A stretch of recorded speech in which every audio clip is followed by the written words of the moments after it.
yes. Smart enough to get it. Yeah. Yeah.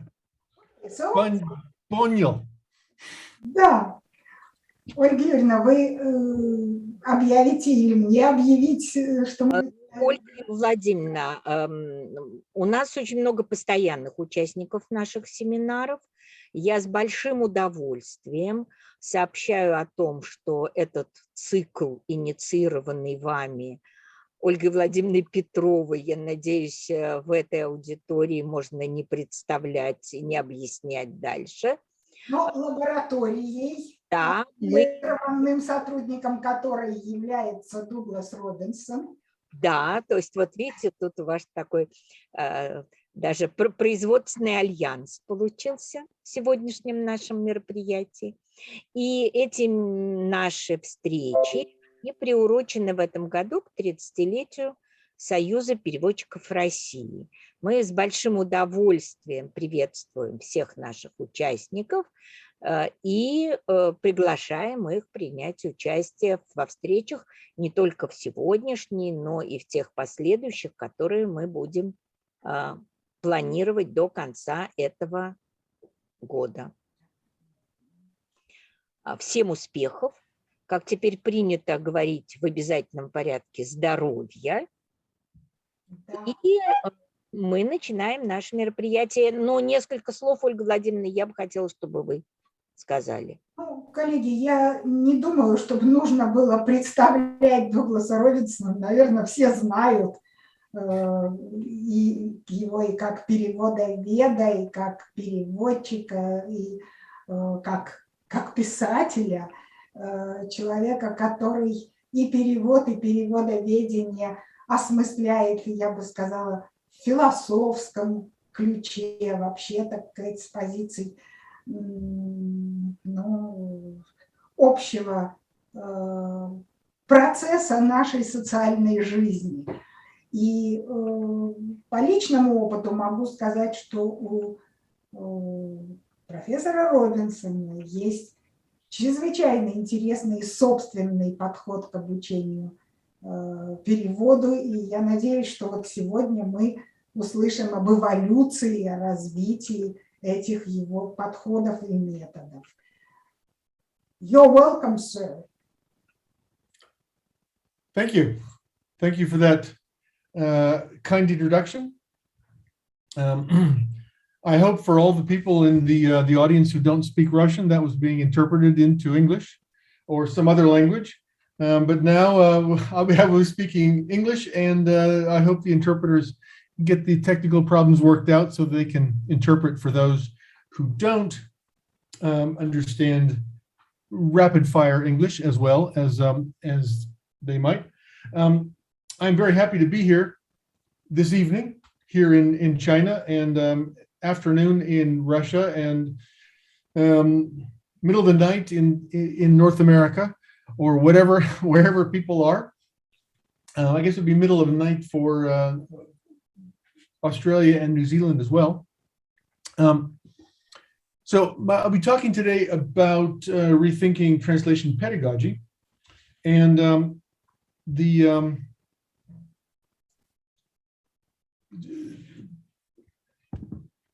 as a kind of prefatory note, let me say that I am a bit of a dinosaur in that I started translating in 1975 before, I don't know, maybe anybody had access to translator training. Certainly I did not have access to translator training. I have never been trained in it. I've never been the target of translation pedagogy. And so when the background to this is that I started translating in 1975. I was working in an English department in Finland, in Jyväskylä, and since my Finnish was fluent, when the secretary received calls from elsewhere in the university or outside the university saying, do you have anyone who translates into English, she would pass them on to me. And I started in that job when I was 20. teaching as a lecturer at the university, and I turned 21 my first month on the job, and I started getting translation jobs at that same time. I didn't know what I was doing as a teacher or a translator. I was very young and the same age as my students, basically, and sort of making it up as I went along. I had a very friendly client, a professor of psychology, that gave me some good advice. You might want to back off of those words a little bit and think about the meanings of whole sentences and stuff, you know, the usual things that people need to hear when they're novice translators. And that kind of comment, not very many of them, but enough, helped me keep learning. And I discovered fairly quickly that I just absolutely loved translating. And so I'm still doing it now. What is it now? 45 years later, 46 years later, and still loving it. When I finished, I defended my doctoral dissertation at the University of Washington in 1983, and about a year later, in 1984, I got my dissertation accepted for publication, and I thought, what am I going to work on next? And it occurred to me to go to the university library and see whether I had an acting associate professorship in American literature. My dissertation was American literature. I was teaching American literature, but I thought maybe I'll go see if anyone has ever written about translation, because I do it and I love it. Maybe someone has studied it. So I went to the library and I came home with 8 or 10 books and skimmed through them. Most of them seemed boring to me. They were key texts in the field, but they didn't inspire me at first. One did, though. George Steiner's After Babel, 1975. This was 9 years after the original publication of that book, and that one grabbed me. That one was extremely exciting. It's later become more problematic for me. I've published enthusiastic comments, but also critical comments about Steiner's work. And Steiner died last year, I believe, at an advanced age. And I began to write things about translation. I hadn't published anything yet when I put together a bilingual Finnish and English monograph of sorts on translation. And when I couldn't publish it, I was telling people about it, and they said, well, let's put together a colloquium. So I I printed out like 15 or 20 copies of this thing. And some of them have ended up in Finnish university libraries. It's still around. What's going on here? Somebody needs to be muted. And we had this colloquium, and based on that colloquium and the enthusiastic response, I was offered an acting associate professorship. This is really distracting. Could somebody please mute that participant? Коллеги, у кого-то включен микрофон, и слышно все, что там у вас происходит. Выключите, пожалуйста. The host should be able to радио mute. работает.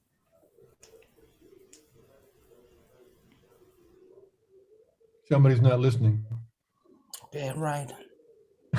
Well, so I was offered an acting associate professorship in a newly formed translation studies department at the University of Tampere in Finland, teaching Finnish English translation theory and practice. There were 3 divisions, the Finnish English, Finnish German, and Finnish Russian divisions. And Justa Holtz-Manteri, one of the pioneers of the Scopus approach, was the acting associate professor of Finnish, German Finnish, and I was the English Finnish. And those 2 years were very exciting.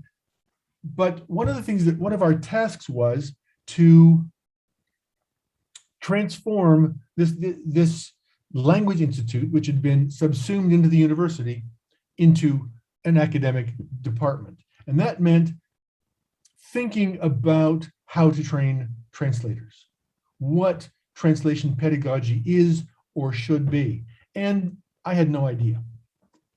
And this, let me see here. Why is this not going? Okay. Yeah, here we go. So I began to ask some questions.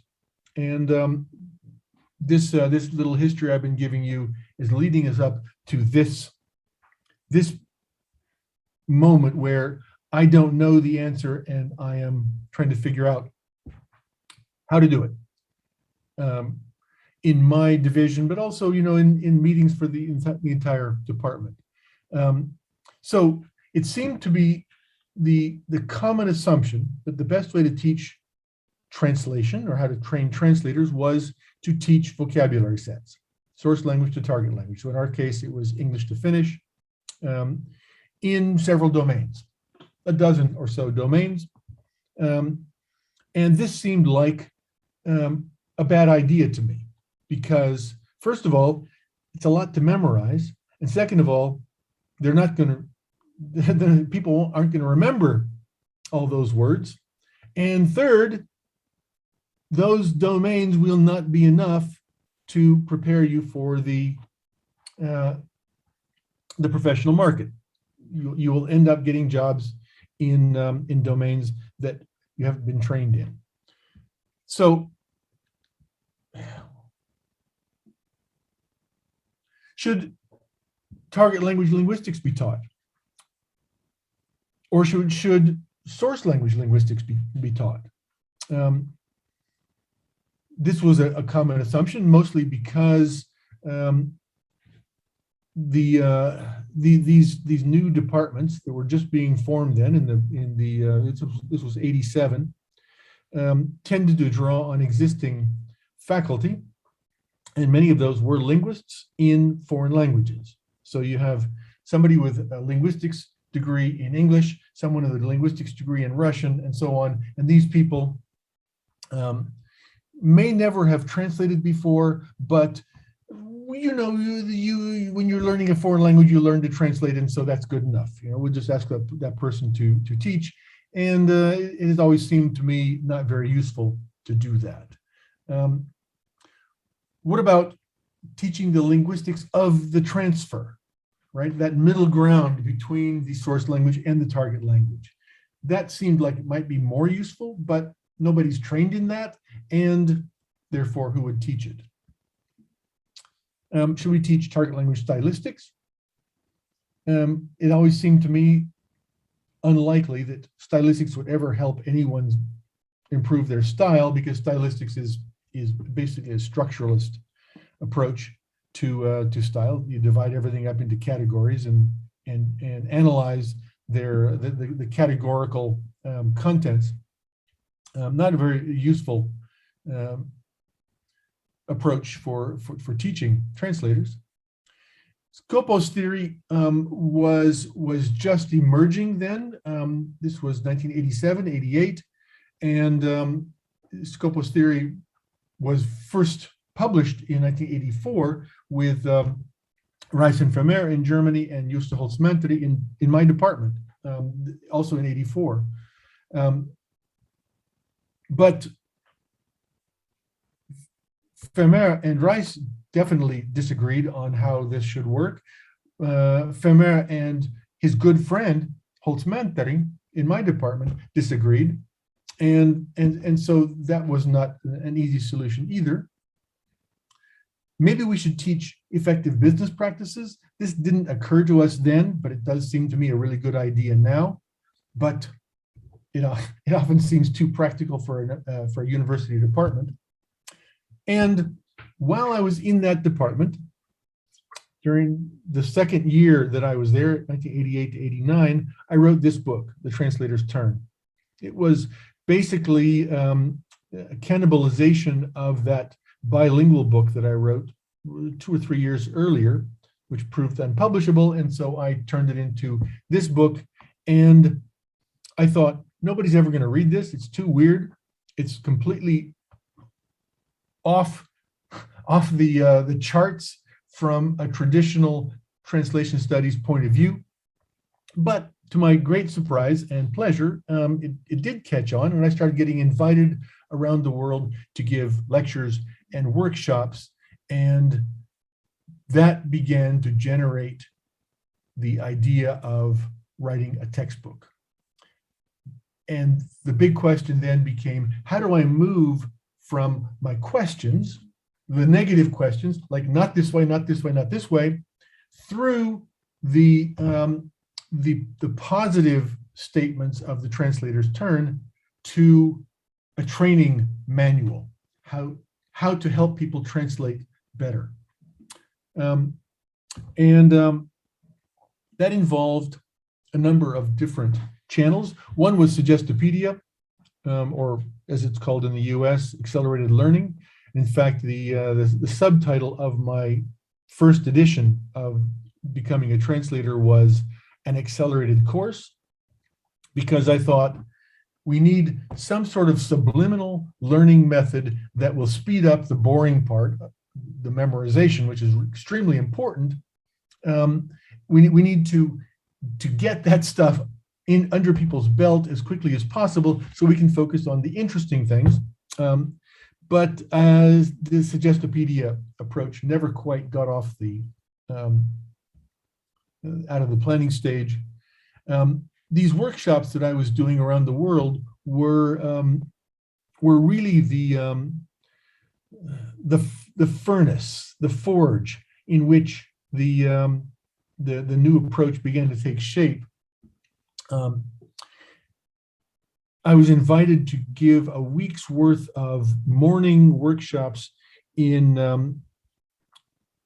the University of Veracruz in Mexico, and in Jalapa. And sometime before I did that, this would have been 1993, I believe. Sometime before I went, I had a telling experience that I put in the textbook. I was sitting at home in Illinois on a hot summer day, June of 93, I believe it was, translating a chainsaw manual from English into Finnish.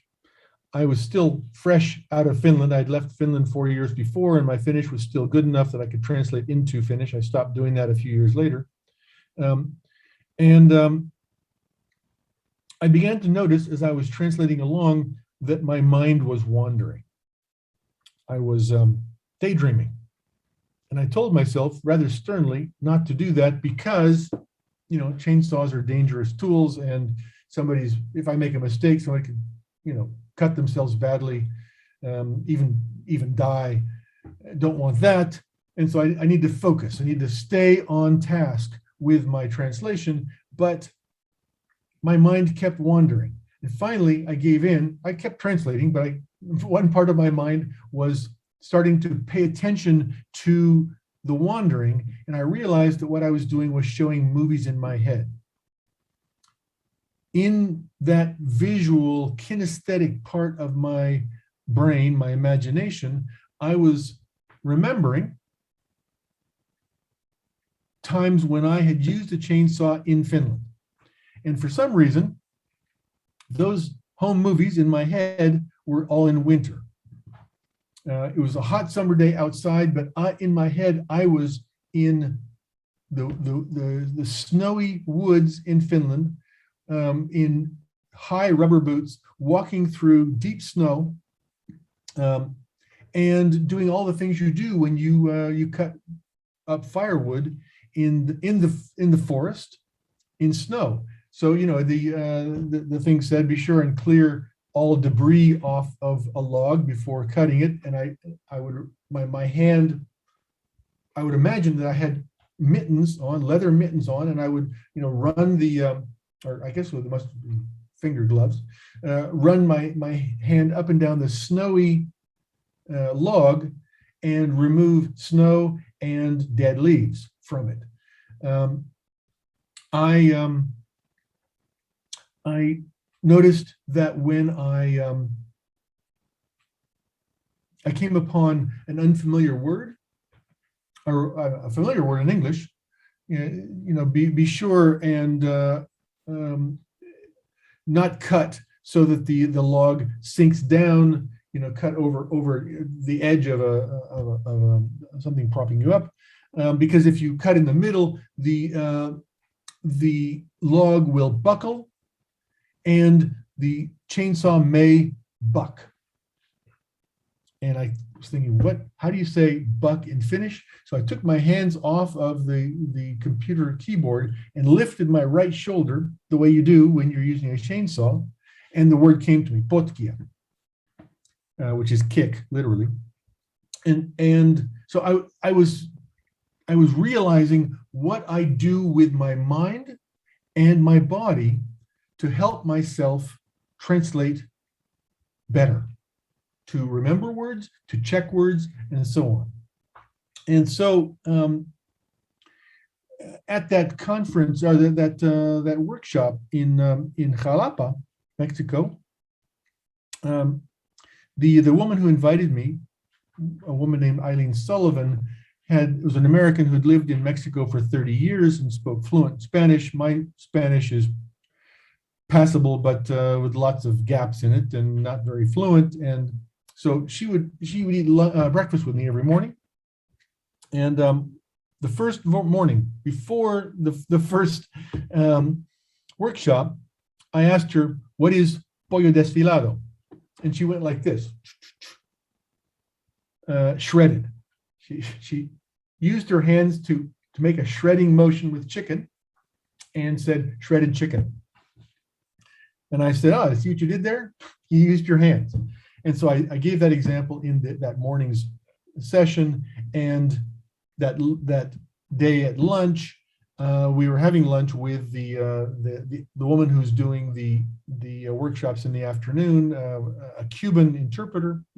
And this woman remembered learning a word in Arabic, and she was interpreting in Saudi Arabia, but she couldn't remember it. And Eileen said, Doug needs to give you a hand motion. And I said, no, I don't need to give her a hand motion. I just held a napkin up in front of her face like a veil, and the word popped out. So there's experiences like this that drew my attention to the importance of subliminal translation, subliminal memory, so subliminal memory recovery, remembering words that you have learned. You might have only heard them once. How do you get them back, right? Because this is something that translators often have to do, right? If you have to look every word up, you can never earn a living. You have to remember things fairly quickly. Ideally, just keep typing, right? Fast, and you make more money that way. But you can also make mistakes if you're not sure and you're just pretending to be sure. And so I began to develop exercises based on subliminal learning to give students a feeling for how they need to prime themselves to maximize memory recall. And that became a core part of the book. But the same token also, instead of focusing on words, I focused on people. And so learning technical vocabularies, for example, instead of saying, here's a list of words for diesel engines, memorize all these words in the source language and the target language. I had people imagine or go to workplaces and learn how people actually work and talk about their work, and then translate accordingly.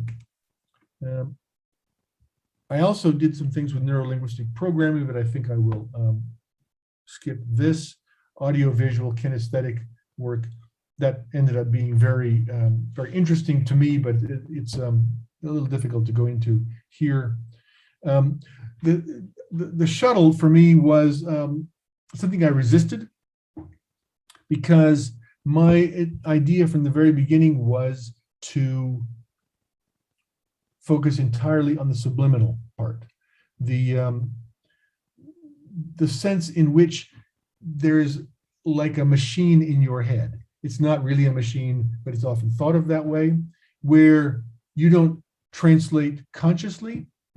Some habit, some automaton in your head takes over, and it feels like you can just relax. Your fingers are doing the translating.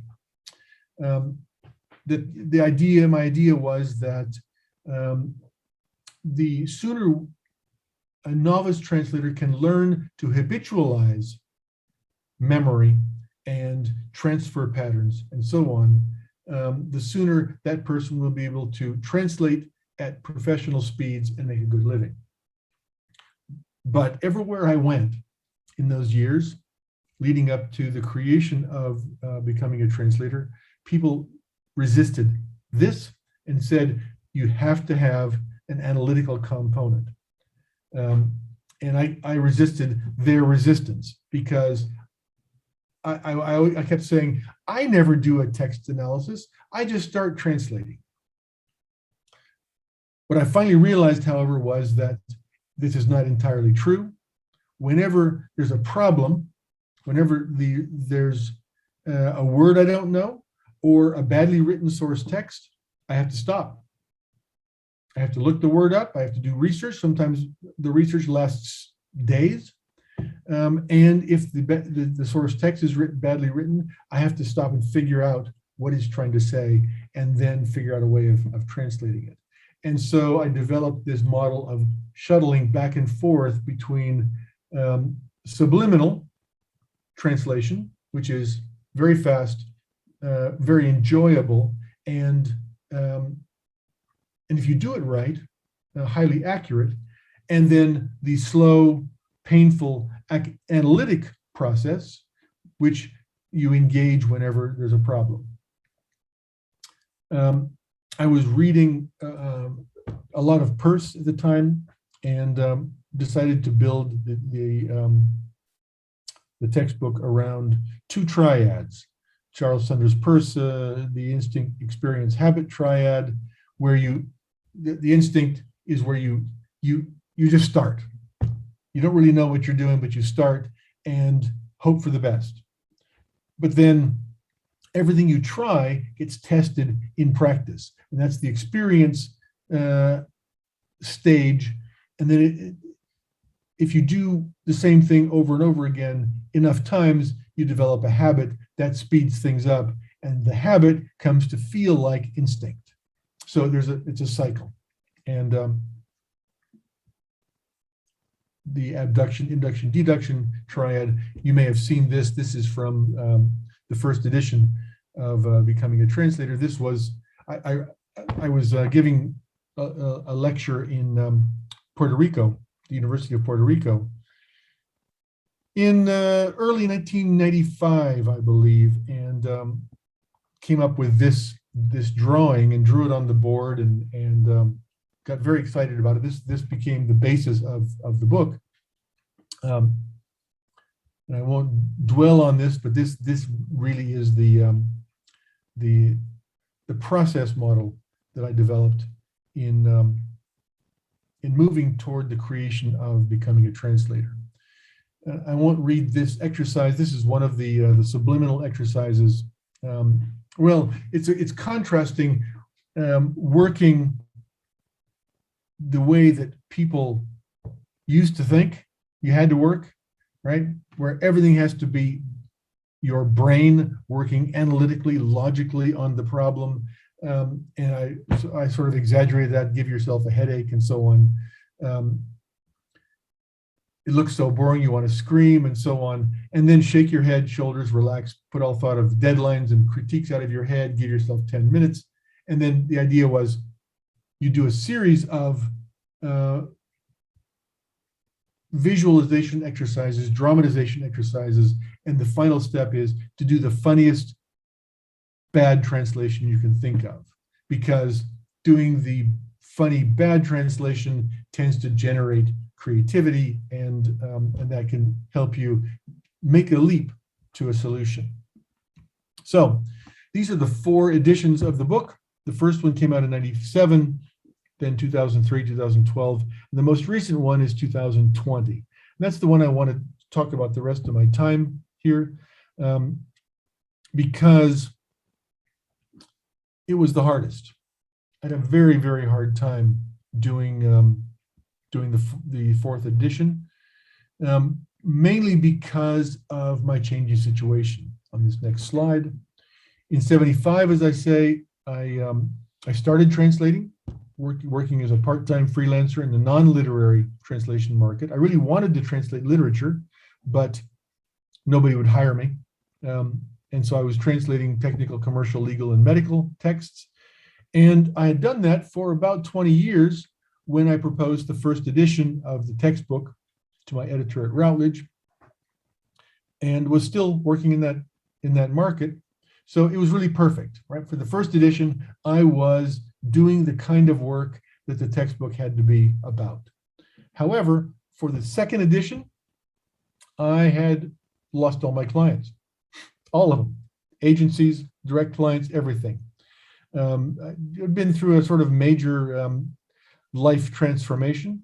And, after a year and a half away from reliable email and so on, including 5 months in Russia, in Voronezh, I wasn't translating anything. And so in 2000, 2001, I was revising the book, and my experience in the professional translation market was still fresh in my memory. I had stopped doing it just a year or 2 earlier, and so that was not really a problem. But I didn't think that much needed to be changed. The third edition was the big problem, because by 2009, I had begun working full-time in the literary, dramatic, and cinematic market. This was not appropriate for students. I needed to focus entirely on the non-literary market, and I'd also moved to Hong Kong. Not enough experience of Asia. I had just moved there, and I had no experience with translation technology, which was already becoming absolutely essential. Translating from Finnish in a fairly small market, it always felt to me like I couldn't afford to specialize, and I never had enough volume in any one domain to make it worth my while to buy and learn how to use translation memory software and translation management software and so on. And so I was just a guy working on a computer. I didn't know anything about translation technology, and the reviewers for Routledge, reviewers of the second edition, said, we need to have translation technology here. And so Routledge agreed to hire somebody to do it. And this person, I gave instructions of how to do it, style, how to fit things in, and so on. And she was a year and a half late with what she did, and she wrote 3 times more than I asked for, and so I had to cut it way back. She was very irritated that I'd cut important things out. It was just a nightmare. And then in 2018, revising the book for the 4th edition, I was completely out of ideas. All I had was negative ideas, what shouldn't be done. And I give a list of some of these things in the next slide. Given the radical changes in the translation marketplace brought about by technological advances, especially free online machine translation, is there even a need for a translation textbook? Maybe, I was thinking, we should just let becoming a translator die a natural death. Maybe the market that I created this for in the mid-90s no longer existed, and therefore forget it, right? And I knew that my publisher would not want that, but I couldn't figure out what to do, how to address this market. Yeah, I mentioned that. But also, given the radical changes in the marketplace with machine translation, or especially post-edited machine translation, devastating the bottom half of the marketplace, the so-called bulk market, all those people who were poorly trained or inattentive translators doing mediocre work for not much money, they were out of jobs, or else they were working as post-editors. Who is the demographic? Who will be taking these courses, and what do they need? Do I need to train them in post editing for the new market, or should I pretend like everybody who takes a translation studies or translator training program will be able to make a living in the market, and therefore I should go on training them? I didn't know. As I began to do research on this,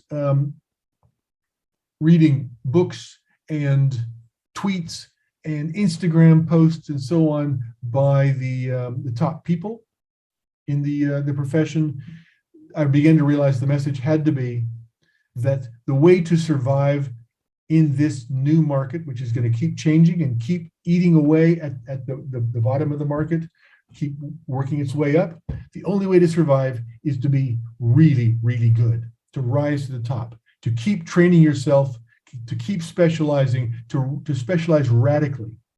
But then how do you train university students to do that? This was a major problem. And you know, the fallback, should I make it a textbook for post-editors of machine translation output?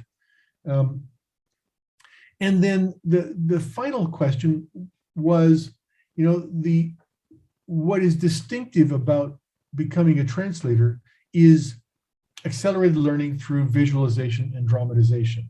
Is that even relevant anymore? Should I continue to present that as a useful learning strategy? I always said that I was not teaching people to be translators. I was rather teaching pre-translation skills, how to put yourself in the right frame of mind to remember, to store things in memory, and also to recover things from memory, so that, you know, when you sit down to the computer to start translating, you're already putting yourself in that frame of mind that makes you a good translator. Is that at all relevant in this new market? I didn't know. So I spent a year and a half dithering, a year and a half telling my editor at Rowledge, I'm really sorry, I don't know yet. I'm still thinking about it. I'm lost. At that time, we organized, my university in Hong Kong organized the International Association for Translating and Intercultural Studies, IATIS conference, and my editor came to that conference, and we had lunch together, and she was very solicitous, sort of, you know, trying to understand my writer's block, so to speak, the fact that I simply could not figure out what to do, and suggesting various solutions, and none of them quite worked, but gradually things started happening. One major, the big turning point was that a friend of mine, who's now at the University of Macau, Suni Feng, organized a conference, a working conference where there's no audience, where there's just a bunch of Western and Chinese translation scholars presenting and discussing. So there's only presenters, and the presenters are also the audience. And he said, no papers. I want everybody to talk for 5 minutes, and then we'll talk for 25. We'll have a conversation for 25. And it turned out I was the only one who did that. Even the convener of the conference didn't do that. He read a paper, Almost everybody else read their papers. But I had this idea that I could use this to get ideas from the audience, from the other scholars in the group. And so I spent my 5 minutes saying, here's my problem. I'm revising becoming a translator for the 4th edition, and I have no idea what to do. Here are the problems. And I listed the problems that I put on the slide before, and I got some answers. It was fantastic. I got so excited. One was to integrate everything new into everything old. All the old stuff that I loved, that I felt was distinctive, the Persian model, the visualization, and the dramatization exercises, use all of it, integrate all of it, integrate the translation technology into it, integrate the need for lifelong learning into visualization, dramatization, and the Persian process model, the cycle. I was very lucky to have 2 colleagues, Mark Shuttleworth and Clara Yu. Yu Chuan, I guess, is her Chinese name that she publishes under, but she goes by Clara with friends. Mark specializes in translation technology. Clara wrote her brilliant PhD dissertation about Yi-Yen, which is, I guess, partly defunct now, but an online, Chinese online translation community. And so I drew on them, worked closely with them. They produced text that was perfect for what I wanted. Everything was integrated. I got very excited about how this was working. And maybe the most wonderful thing of all was that the head of our translation department, Robert Neither, asked me, as I was beginning to generate drafts of the new edition, whether I'd be willing to teach a course. I'd been teaching a theory class for that department for the last few years. And he asked me if I'd be willing to teach a special topics course in addition to the theory class. And I realized with a special topics course, I can teach my revision.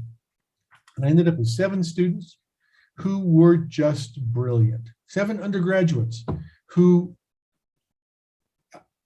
read my chapters. I would write a draft chapter and give it to them each week. They would read it and write a page in the discussion board, and then we would discuss things in class.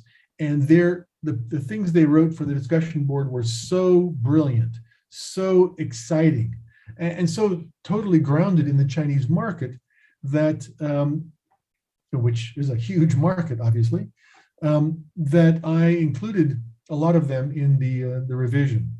So it began to take shape, and let me say, just as a little advertisement, if you have used a previous edition of this book, the 4th edition is so much better. It's 300% better than all of the previous editions. This is the one to get. So with that, I will stop and thank you and be happy to take questions. Thank you very much. Doug, any questions? People can write questions in chat also if they want. Вопросы можно задавать по-русски, по-английски. У нас переводчики. So you're welcome to ask. Мы все переводчики. And if I don't understand the Russian, I will ask for help. Can you see it? It is in English. Doug, can you see the question in the chat? There's Dmitry Stupnikov. I can answer that one while Svetlana's getting organized. Let's see. What do you think is in store for translators, but not only in the next 5 years? I mean, English teachers who teach children English, but artificial translation is very convenient for everybody. No need to remember words, idioms, and so on. Maybe you'll agree with me on the following point. There is translation of texts, and there is just communication. I'm not sure what that means. Definitely there is translation of texts, but what does it mean that there is just communication? You mean communicating without translating? Dmitry Stupnikov, are you still in the? Okay. Yeah. Okay. Good afternoon. I'm here. Okay, good. So I have written the question. Yes, good. And what do you mean by just communication? Intercultural communication, I mean. Oh, That, intercultural communication. There Yeah. is the translation of the texts, okay? Yeah. And that communication between pupils, students. Ah, So how does it relate to translation? Well, I'm not really following the well, translation of texts, you mean as a separate part or branch of translation, and translation like interpreting or what? Yes, yes. So may I speak Russian? Certainly, конечно. Okay. Давай. Ну вот смотрите, я учитель английского языка. I'm a teacher of the English language, okay? На уроках мы, знакомимся с текстами, с текстовым материалом. At English lessons, we read the texts, Right. know the text and work with them. Ну, там вам переведут. Тексты может переводить машина, искусственный интеллект. А межкультурное взаимодействие, языковое взаимодействие машина не может заменить. Я и поэтому и говорю, как долго, сколько, так скажем, учителям, преподавателям университетов, колледжей, и школ, гимназий и так далее, вот о перспективе. Are you talking about grammar translation? Teaching a foreign language by getting students to translate? Простите, правильно ли я вас поняла? Вы хотите узнать, сколько лет еще нужны будут переводчики? Да, примерно так. So, Сейчас есть, Ольга Владимировна, добрый день. добрый день. Спасибо вам большое за вашу работу в университете. Я хочу сказать просто одну вещь, что зачем знать слова, предположим, я имею в виду про школьное образование, среднее, специальное и так далее. Зачем нужно брать там, например, слова, словарь, учить слова, словосочетания, идиомы и так далее и тому подобное, когда просто наводишь, теперь уже раньше, если можно было вбить в переводчик, теперь можно просто сфотографировать, и появляется перевод. И, кстати, неплохой. If your question is about machine translation taking over more and more from human translators, that is absolutely true. That is happening. Yes, Machine sure. translation is getting so good nowadays, and it's so fast, and it's cheap, it's free, that you can hire a post editor for a fraction of the price. The post editor does not necessarily need to know the source language. You can just fix up the target language. This is happening, and it's extremely useful. Here in China, if I don't speak much Chinese, and if the people don't speak much English, they're using WeChat. We're translating textually or out loud. Our phones will talk, and this is extremely useful. Intercultural communication is very important and often very difficult, and it takes years and years and years, 10 years to learn a language well, and so on, right? And so machine translation is a great boon. And if you're asking whether machines will completely replace human beings, we don't know. I'm inclined to say no. I'm inclined to say that that machine translation will never replace human translators of literature, of drama, of screenplays. And other people are insisting that there is a premium market of translation that, well, for one thing, that is the secure market, where you have to have special security clearance to do the translation. That is one very highly protected area of translation where machines are not allowed. You know, the answer apparently is, and this is what I didn't know, you know, when I started working 2-3 years ago, I started working on the revision. I didn't know whether it was any realistic anymore to say machines will never replace human beings, because they're already doing it. You know, half the market is gone. The bottom half is destroyed. So, you know, the only guess that anybody dares to make is that there are some texts that are so difficult that require a human touch that machines are unlikely to take over there, but we don't know. Maybe 5 years from now, 10 years from now,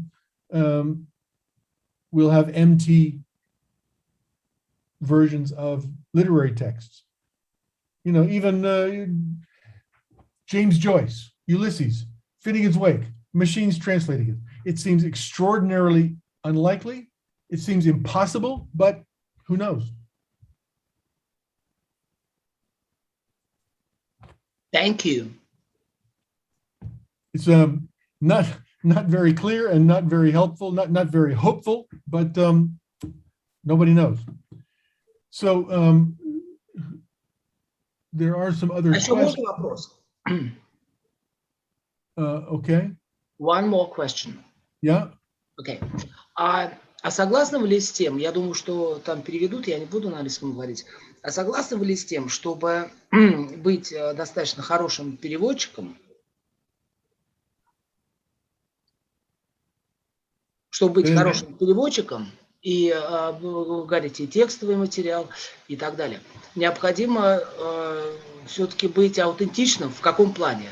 В плане не только знания самих лексем, то есть самих словосочетаний, лексики, а чтобы проживать достаточно долгое время в той стране, ту культуру, которую ты переводишь.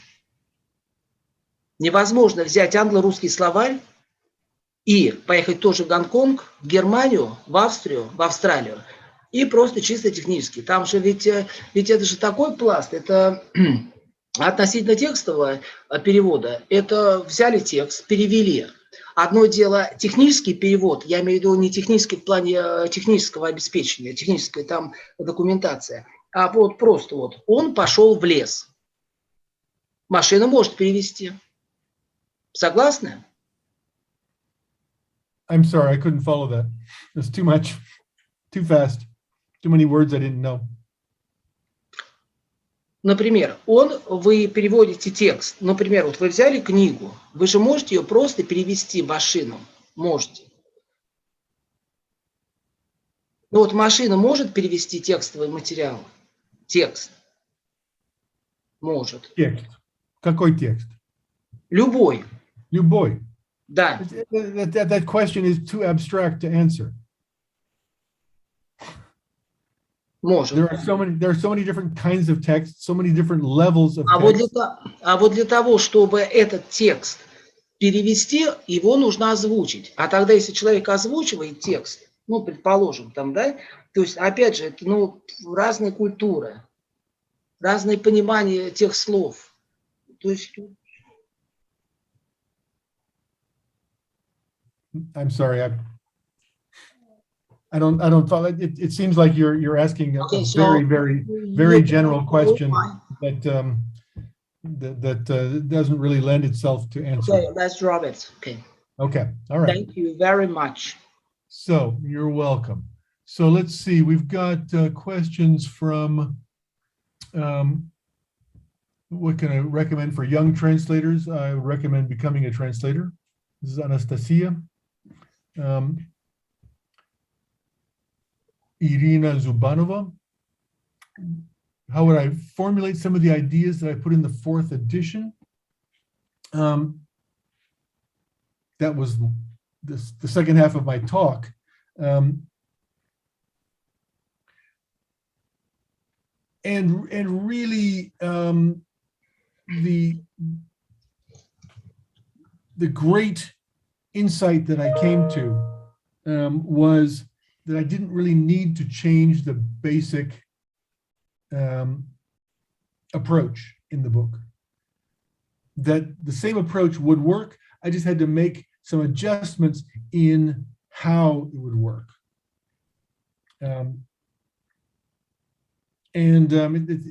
It's difficult to generalize, to sum that up, because these were changes that I made in formulations, in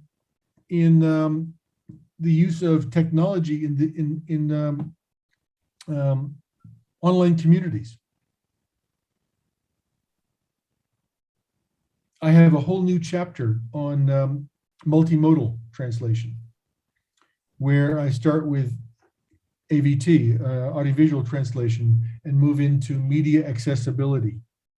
And I, with all the new material, I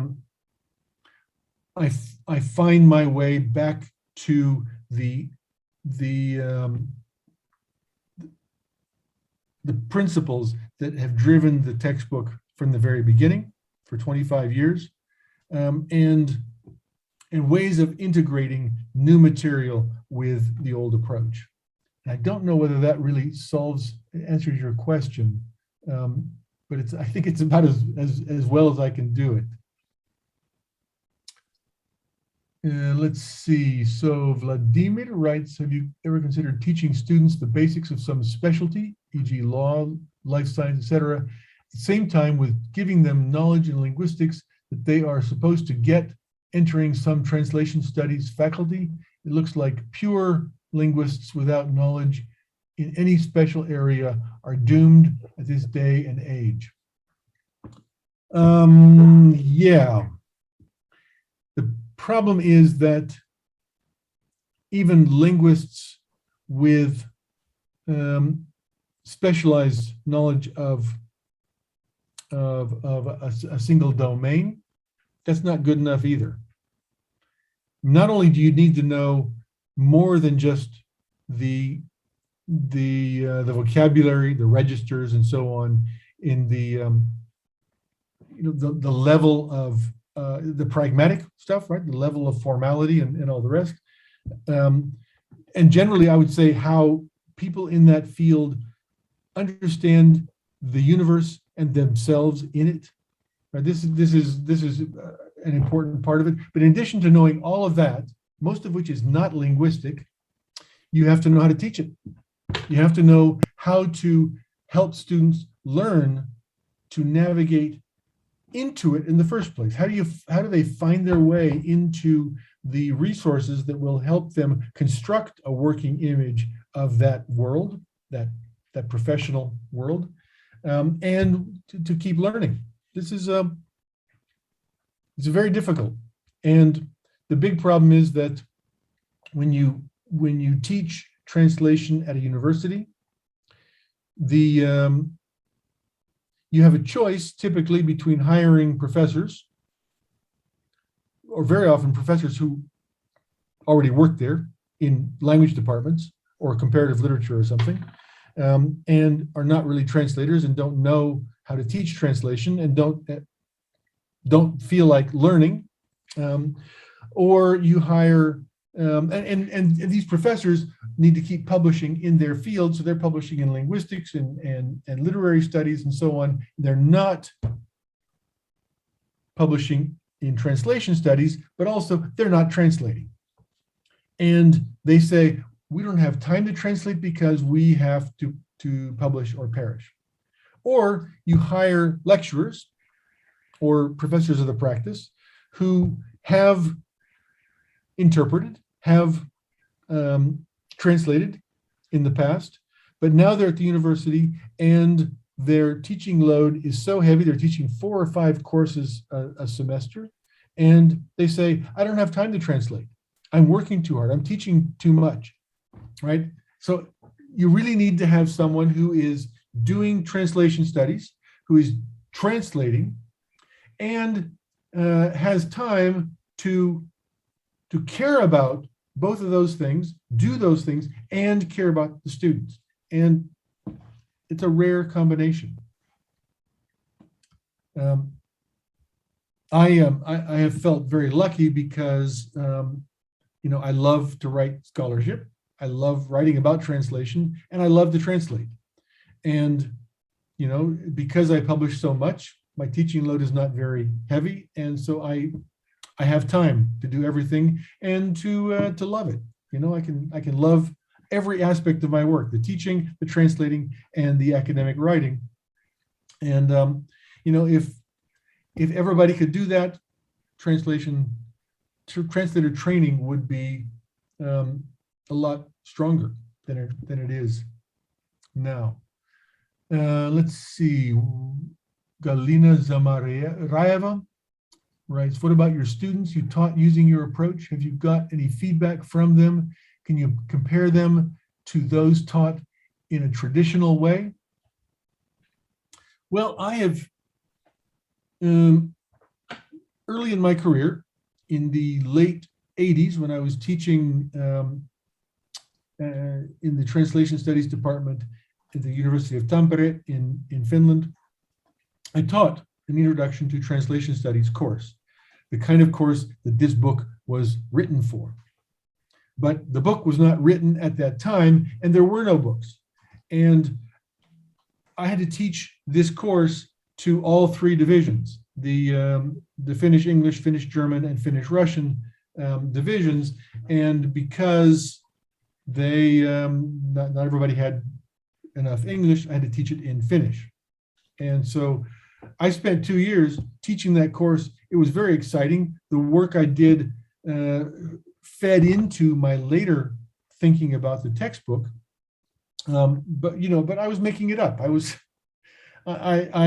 would lecture on something one week, and then the next week I would ask one of the groups, one of the divisions, the students from the Finnish German or Finnish Russian or whatever, to bring in an example, a translation problem that we would spend the entire class period working on and applying the lecture from the previous class.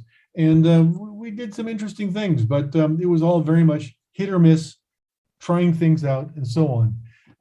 So I have never taught students, well, except for the special topics course where I was not teaching the book, but the revision of the book. We were working on how that revision worked and how well it addressed students' needs. And so my students were not learning to translate better, they were learning to give me feedback on the textbook. So I don't really have a question for you, Galina. Let's see. I don't see any other questions in the chat. Does anybody else have an oral question? May I ask you? Greetings to you. Yes. I am a student of the International Moscow Academy, and Okay. I would like to ask you for a couple of tips for a beginner translator. What should I focus on firstly? I mean, vocabulary or grammar or both, 50-50? Everything, not just vocabulary and grammar, but love language. Well, I do You have to love love language. You do love language. Yeah. And if you love language, that means you're reading constantly. Yeah. You're watching movies you do English and Russian, right? Yes. So, watching movies, watching TV shows. I think probably in Moscow, you're getting more and more subtitled movies and TV shows instead of the horrible voiceover approach that seemed to be dominant last time I was in Russia. Yes, kind of. And you can't with subtitles. You can follow along with the translation. With a voiceover, it's very hard to hear the source text. But if you constantly feed your love of language with language, and love it, then you will keep learning. You know, one of the things that George Steiner said in After Babel that really irritated me early on, you know, I loved that book so much, but this one thing he said bothered me. He said, all too often translators have fed on the works they translate for their own improvement. What do you mean all too often? Of course we're going to feed on our source texts. Of course we're going to feed on everything. Everything we do should feed our ability to translate. Not only reading, but you know, you're sitting on the bus or the metro, right? And you hear somebody speaking English, and you eavesdrop, right? You're listening to how they talk. You meet a plumber, you meet an electrician or whatever, and instead of saying, this is boring, I don't care about plumbing, right? You get to know this person and get some feeling for how that person sees the world, what that world is, right? The world of a plumber. I see. So that you're constantly feeding your hunger for an engagement with the world. That I think is where you start. Thank you for the advice. Good luck. Maybe that's it. Looks like we only have thanks, thanks, and thanks. And thank you very much. Well, thank you very much for the invitation. I have enjoyed this, and I'll look forward to seeing what I did when you put the recording up online. Sure. Well, and I hope we'll be able to meet soon at our next webinars. And the next one is supposed to be on the approach to translation and translation studies developed in Nizhny Novgorod. So, okay. Are you giving that talk? Not me, Vadim Vitalyevich Zdobnikov. Okay. Mm-hmm. Well, so, and I invite all our listeners, guests, to participate. Certainly, the information will be sent around. Thank you very much. Well, it was informative, instructive, well, inspiring. Good. Many words beginning with N, and they are all well applicable here. And great fun. Oh, I see. Great fun, yes. Tatiana Volkova. Yes, it's right, well, quite like Tatiana. Yeah, that's right. Because it was fun. I mean, sorry, I now turned on the mic. Thank you. This was really, really good. I've read the first edition, and I think I also covered the second one. I'll be really, really looking forward to the fourth one. The fourth one is much better than the first and second. Yeah, I think you told about it in Voronezh. Was it last year? A little bit when you showed the picture of the Chinese. Or was it in Nizhny Novgorod, the online one? Oh yeah, I did show a picture. Yeah, that was Nizhny. Yeah, when you showed the picture of the Chinese students who were revising this last edition. Yeah, that's right. So the book must be great. I mean, it's not available online in any of the Russian online bookstores yet, so probably have to look for it in Amazon or wherever that could be found. But thank you. This is really, really inspiring. And this whole idea of make a translator think like an engineer. I just, when you said the plumber, when you gave this plumber example, I was thinking about it so happens that in Russia, many translator students are ladies, so they're girls. And I was thinking, how do I make a girl to be translator think about her world as a plumber? But then on the other hand, it's really cool. I mean, make a translator think like an engineer. This changes the whole picture. So thank you. It's acting, you're getting into character. Yeah, and it's like, I mean, when I read the book first, I should confess this was very different from everything I had read before. So different with the whole pretending to be kind of line of thought. This was completely different from what I was taught. But then I thought the students must be also, you know, they must feel a little more at ease when they are told, try acting. I mean, kind of drop the whole idea of how hard it is to become a translator and kind of try to act it out. It actually worked. I tried it with my students. It worked very well when you have students who interpret and they're so afraid because they're, you know, it's the first interpreting assignment and they have stage fright. They have everything that could go wrong goes wrong. And then suddenly you just say, you know, pretend like it's, you know, you're an interpreter in this and this setting and this is your 10th assignment. It's magic. I mean, it really is. So thank you. Yeah. I'm glad I could say that. Thank you. Yeah, I'm glad that it worked for you, and I hope it works for other people too. Thank you. It's been a popular textbook. Thank you. Thank you. Anybody else willing to say something? If not, then we thank you once again, and I hope that we'll be in touch. Well, of course, always. Yep. Спасибо всем. The laboratory is still alive and kicking, so we'll find something else to do.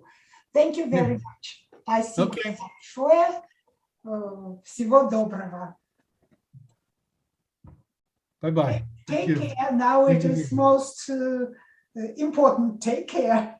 Yeah, definitely. All right. Till next time. Bye-bye, everybody. Bye. Goodbye. Have a nice day. Всем спасибо. Все берегите себя. Всего доброго. Спасибо, Ольга Владимировна. Доброго. Спасибо большое всем и до встречи на следующем нашем вебинаре.